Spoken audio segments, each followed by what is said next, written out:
ಬಂದಿದೆ.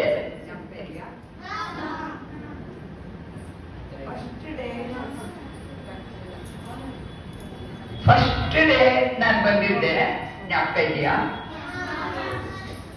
ಗಣೇಶ ಅಂತ ಹೇಳಿದ್ದೆ. ಅವತ್ತು ಆ ಸ್ಟೋರಿನಲ್ಲಿ ಮೆಸೇಜ್ ಏನು ಅಂತ ಹೇಳಿದ್ದೆ.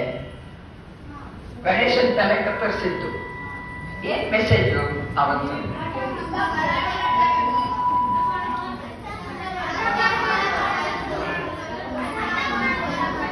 ಹಠ ಮಾಡಬಾರ್ದು.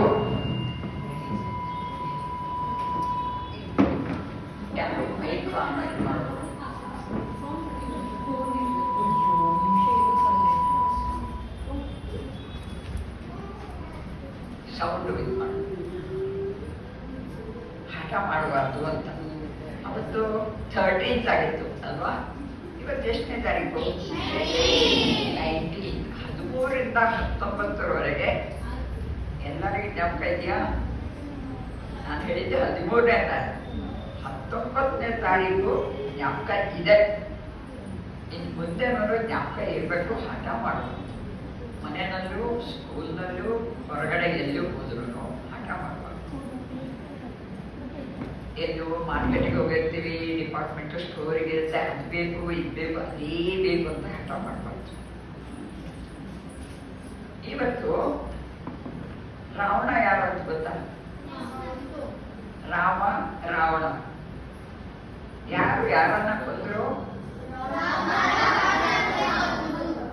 ರಾಮ ಶ್ರೀರಾಮ ರಾವಣನನ್ನ ಕೊಂದ. ರಾವಣನನ್ನು ಹಠ ಮಾಡಿ ಎಲ್ಲರೂ ಹೇಳ್ತಾರೆ ಸೀತೆಯನ್ನ ವಾಪಸ್ ಮಾಡು. ಮೊದಲು ಹೇಳಿದ್ದು ಹನುಮಂತ. ಮೊದಲು ಹೇಳಿದ್ದು ಸೀತೆಯನ್ನ ವಾಪಸ್ ಮಾಡು, ರಾಮನಿಗೆ ಶರಣ ಕೇಳಿಲ್ಲ. ನಂತರ ವಿಭೀಷಣ ಹೇಳ್ತಾನೆ, ಮಂಡೋದರಿ ರಾವಣನ ಹೆಂಡತಿ, ಅವಳು ಹೇಳ್ತಾಳೆ ಸೀತೆಯನ್ನ ವಾಪಸ್ ಮಾಡ್ಬಿಡು. ಅವಳು ಬಂದಾಗಿನಿಂದ ಲಂಕೆಯಲ್ಲಿ ಏನೇನೋ ಆಗ್ತಾ ಇದೆ. ಹನುಮಂತ ಒಬ್ಬನು ಬಂದ್ಬಿಟ್ಟು ಇಡೀ ಲಂಕೆಗೆ ಬೆಂಕಿ ಇಟ್ಬಿಟ್ಟು ಹೋಗಿದ್ದಾನೆ. ಅವನು ರಾಮ ದೂತ ಅಂತ ಹೇಳ್ಕೊಡ್ತಾ ಇದ್ದಾನೆ. ಒಬ್ಬ ದೂತನೇ ಇಷ್ಟೊಂದು ಅನಾಹುತ ಮಾಡಿರ್ಬೇಕಾದ್ರೆ ಅವ್ನ ಸ್ವಾಮಿ ಬಂದ್ರೆ ಏನಾಗಬಹುದು ಅಂತ ಮಂಡೋದರಿ ಸಹಾಯ ಕೇಳ್ತಾನೆ. ನಂತರ ರಾವಣನ ತಾತ ಇರ್ತಾನೆ ಮಾಲ್ಯವಂತ, ಅವನು ಹೇಳ್ತಾನೆ ಸೀತೆಯನ್ನ ವಾಪಸ್ ಮಾಡ್ಬಿಡು.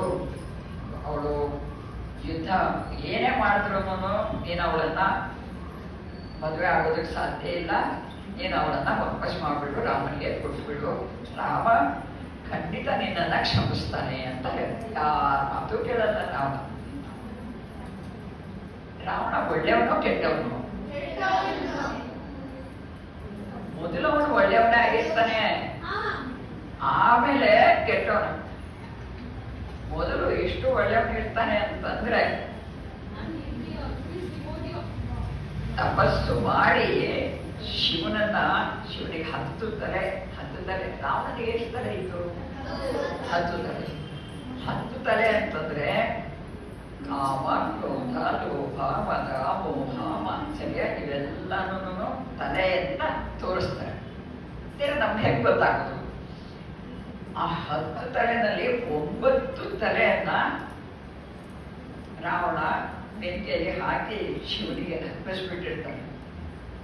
10ನೇ ತಲೆ ಯಾವಾಗ ಕಡಿದು ಅಲ್ಲಿ ಬೆಂಕಿಯಲ್ಲಿ ಹಾಕೋದಕ್ಕೆ ತಯಾರಿರ್ತಾನೋ ಆಗ ಶಿವ ಪ್ರತ್ಯಕ್ಷ ಆಗ್ತಾನೆ.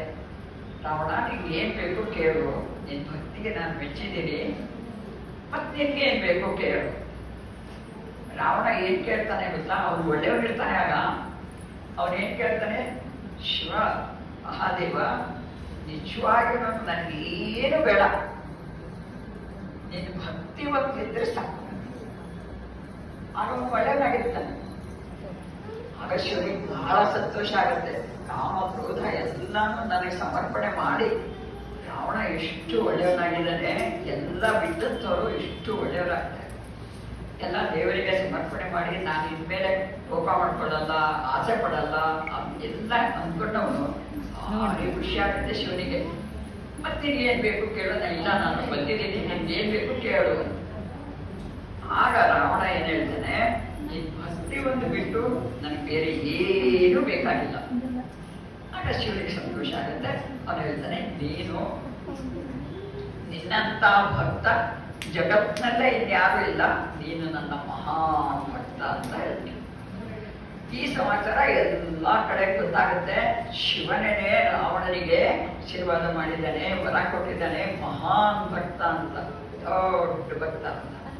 ಅವನಂತ ಭಕ್ತರು ಇನ್ಯಾರು ಇಲ್ಲ ಅಂತ ಶಿವನ ಹತ್ರದಿಂದ ಹೊಗಳಿಸ್ಕೊಂಡಿರ್ತಾನೆ. ಎಲ್ಲರೂ ಹಾಗೆಯೇ ಹೊಗಳಸು ಮಾಡ್ತಾರೆ. ಏನಾಯ್ತು, ರಾವಣನಿಗೆ ಜಬ್ಬ ಬರೋದು ಶುರುವಾಯಿತು. ನನ್ನಂತ ಭಕ್ತ ಇನ್ಯಾರಿಲ್ಲ ಅಂತ ಶಿವ ಹೇಳಿದ್ದಾನೆ ಅಂತ ಖುಷಿ ಆಯಿತು ರಾವಣನಿಗೆ.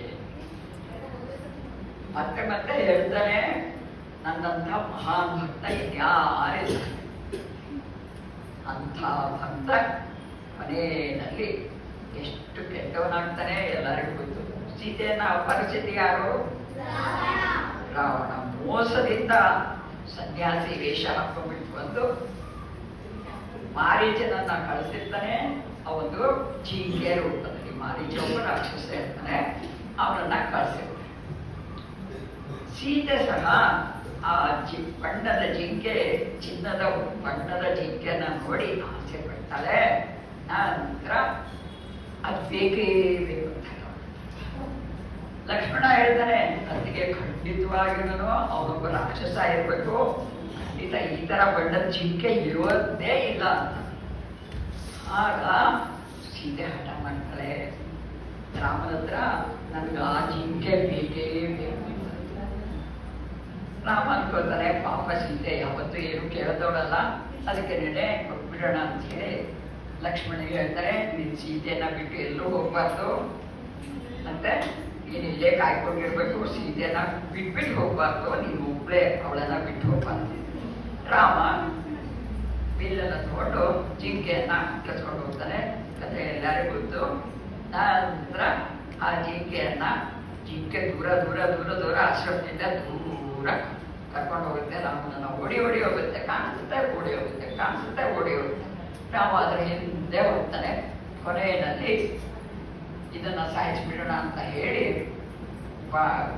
ಬಾಣ ಬಿಡ್ತಾನೆ. ಬಾಣ ತಗಲಿದ ತಕ್ಷಣ ಅವನು ಮೊದಲಿನ ರಾಕ್ಷಸನ ರೂಪ ಆಗುತ್ತೆ. ಮಾರೀಚ ಜಿಂಕೆ ರೂಪದಲ್ಲಿ ಬಂದವನು ರಾಕ್ಷಸನಾಗಿ ಆ ಲಕ್ಷ್ಮಣ ಸೀತೆ ಅಂತ ರಾಮನ ಧ್ವನಿನಲ್ಲಿ ಕೂಗ್ತಾನೆ ಅವನ ರಾಕ್ಷಸ. ಅದು ಕೇಳಿಸ್ಕೊಂಡಂತ ಸೀತೆ ಲಕ್ಷ್ಮಣನಿಗೆ ಹೇಳ್ತಾನೆ, ಬೈತಾಳೆ ಅವಳು. ಲಕ್ಷ್ಮಣ ಹೇಳ್ತಾನೆ, ಅಣ್ಣ ಹೇಳಿದ್ದಾನೆ, ನಾನು ಅವನು ಹೇಳಿ ಮಾತು ಕೇಳೋದು, ಖಂಡಿತ ನಾನು ನಿನ್ನನ್ನ ಬಿಟ್ಟು ಹೋಗಲ್ಲ. ಆಗ ಮತ್ತೆ ಸೀತೆ ಹಠ ಮಾಡ್ತಾನೆ, ನೀನು ಹೋಗ್ಲೇಬೇಕು ಅಂತ ಹೇಳಿ ಹಠ ಮಾಡಿ, ಎಲ್ಲೋ ರಾಮನಿಗೆ ಏನೋ ಕಷ್ಟ ಬಂದ್ಬಿಟ್ಟಿದೆ, ನೀವು ಹೋಗು ಅಂತ ಹೇಳಿ ಲಕ್ಷ್ಮಣ ಹೋಗ್ಬೇಕಾದ್ರೆ ಅಣ್ಣ ಹೇಳಿದಾನಲ್ವಾ, ಸೀತೆಯನ್ನ ಬಿಟ್ಬಿಟ್ಟು ಬರಬಾರ್ದು ಅಂತ ಹೇಳಿ ಅವಳ ರಕ್ಷಣೆ ಮಾಡಬೇಕು ಅಂತ ಹೇಳಿ ರೇಖೆಯನ್ನ ಎಳಿತಾನೆ.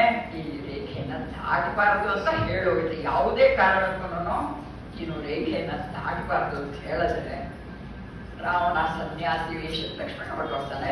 ರಾವಣ ಸನ್ಯಾಸಿ ವೇಷದಲ್ಲಿ ಬರ್ತಾನೆ. ಆಗ ಸೀತೆ ಮತ್ತೆ ಹೇಳಿ ಮಾತು ಕೇಳಂತ ಲಕ್ಷ್ಮಣ ಹೇಳೋಗಿರ್ತಾನೆ, ಲೈನನ್ನ ದಾಟಬಾರ್ದು ಅಂತ ಹೇಳಿ.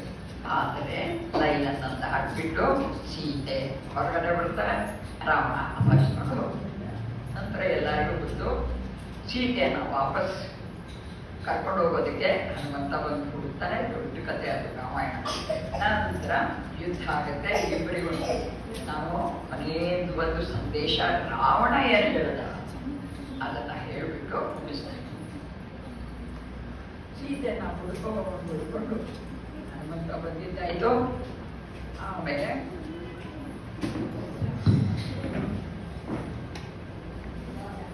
ಹನುಮಂತ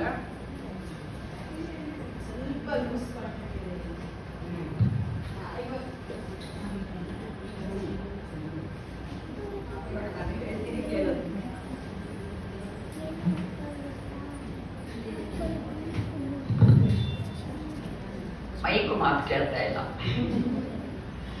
ಸೀತೆ ಮಾತು ಕೇಳಲಿಲ್ಲ.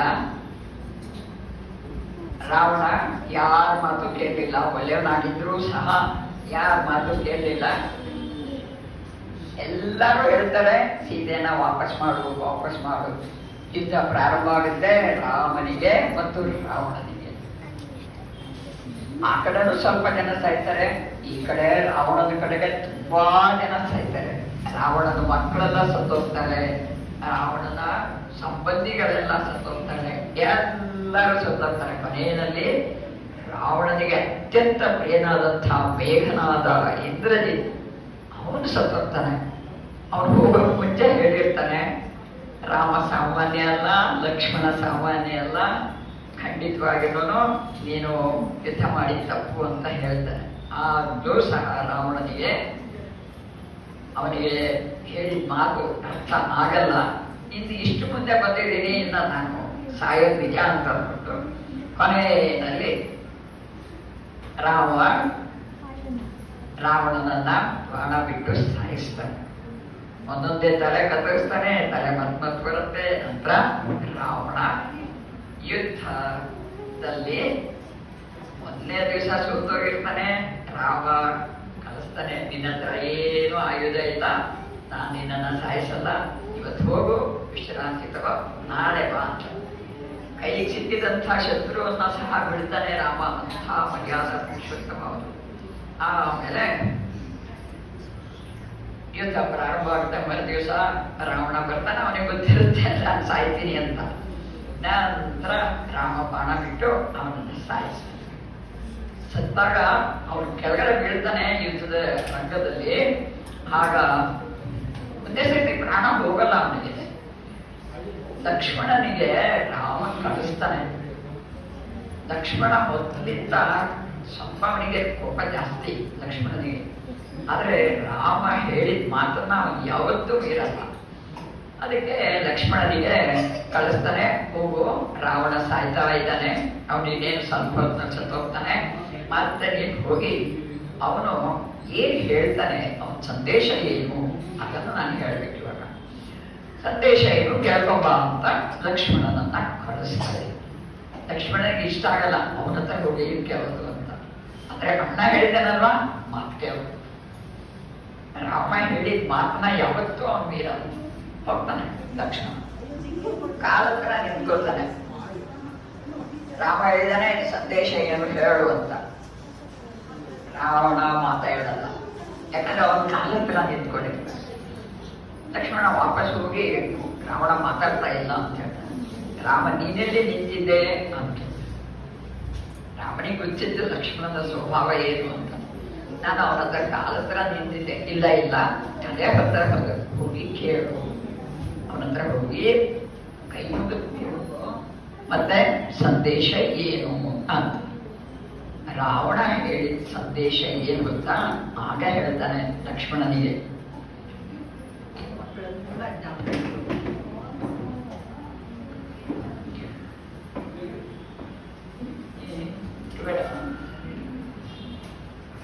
ಮಕ್ಕಳೆಲ್ಲ ಜ್ಞಾಪಕ ಇಟ್ಕೊಳ್ತೀರಲ್ವಾ, ಒಂದು ಚಿಕ್ಕ ಸಂದೇಶ.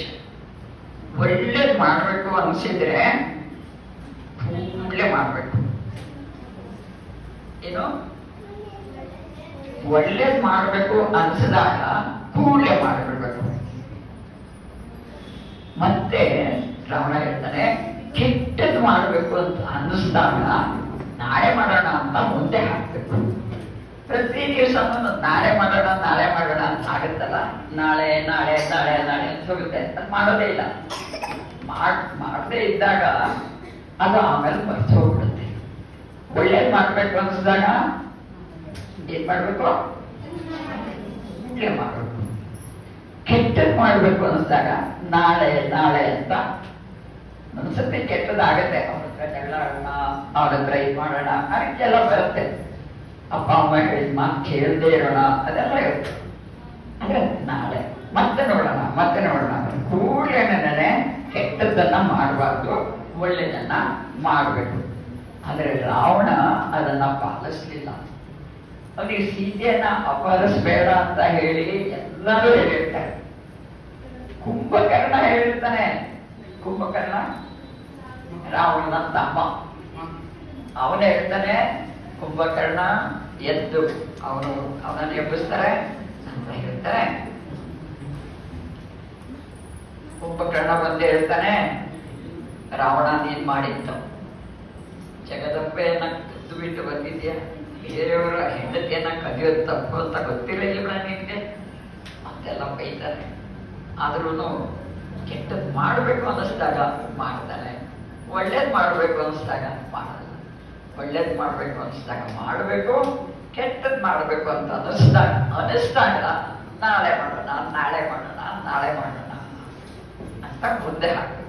ರಾವಣ ಅದನ್ನ ಪಾಲಿಸಿದ್ದಾದ್ರೆ ರಾವಣನನ್ನ ಇವತ್ತೂ ಅವನಿಗೆ ಮೊಬ್ಬೆ ಮಾಡಿ ಬೆಂಕಿ ಹಾಕಿ ಸುಡ್ತಾರೆ. ಪ್ರತಿ ವರ್ಷ ಸುಡ್ತಾರೆ ರಾವಣನನ್ನ. ಅಷ್ಟು ರಾವಣ ಕೆಟ್ಟವನು ಅಂತ ಮಕ್ಕಳು ಹೇಳ್ತಾರೆ, ಕೆಟ್ಟವನು ಅಂತ. ರಾಮ ಒಳ್ಳೆಯವನು, ಮತ್ತೆ ರಾವಣ ಕೆಟ್ಟವನು. ಆದ್ರೆ ಅವನು ಕೆಟ್ಟವನಾಗಿರಲ್ಲ, ಮೊದಲು ಒಳ್ಳೆಯವನಾಗಿರ್ತಾನೆ, ಶಿವನ ಭಕ್ತಾಗಿರ್ತಾನೆ. ಆದರೆ ಅವನು ಜಂಬ ಬಂದ್ಬಿಟ್ಟು ನಾನು ಮಹಾನ್ ಭಕ್ತ ಅಂತ ಅಂದ್ಕೊಂಡು ಯಾರು ಹೇಳಿದ್ದು ಮಾತು ಕೇಳಲ್ಲ. ದೊಡ್ಡವ್ರು ಹೇಳಿದ ಮಾತು ಕೇಳಬೇಕು, ಒಳ್ಳೇದ್ ಮಾಡ್ಬೇಕು ಅನ್ನಿಸ್ದಾಗ ಒಳ್ಳೇದ್ ಮಾಡ್ಬೇಕು, ಆಗ್ಲಿ ಕೂಡಲೇ ಮಾಡ್ಬೇಕು. ಕೆಟ್ಟದ್ ಮಾಡ್ಬೇಕು ಅನ್ಸ್ದಾಗ ಕೆಟ್ಟದ್ ಮಾಡ್ಬೇಕು ಅಂದ್ರೆ ಮುಂದೆ ಹಾಕ್ಬೇಕು. ನಾಳೆ ಮಾಡೋಣ ನಾಳೆ ಬರೋದೇ ಇಲ್ಲ, ಯಾವತ್ತೂ ಅಷ್ಟೇ ನಾಳೆ ಬರೋದೇ ಇಲ್ಲ. ಹರಿ ಓಂ. ಜ್ಞಾಪಕ ಇರುತ್ತಲ್ವಾ ಗಣೇಶನ ಕಥೆ ಮತ್ತೆ ರಾವಣ ಹೇಳಿ ಇಷ್ಟೇ. ಹರಿ ಓಂ.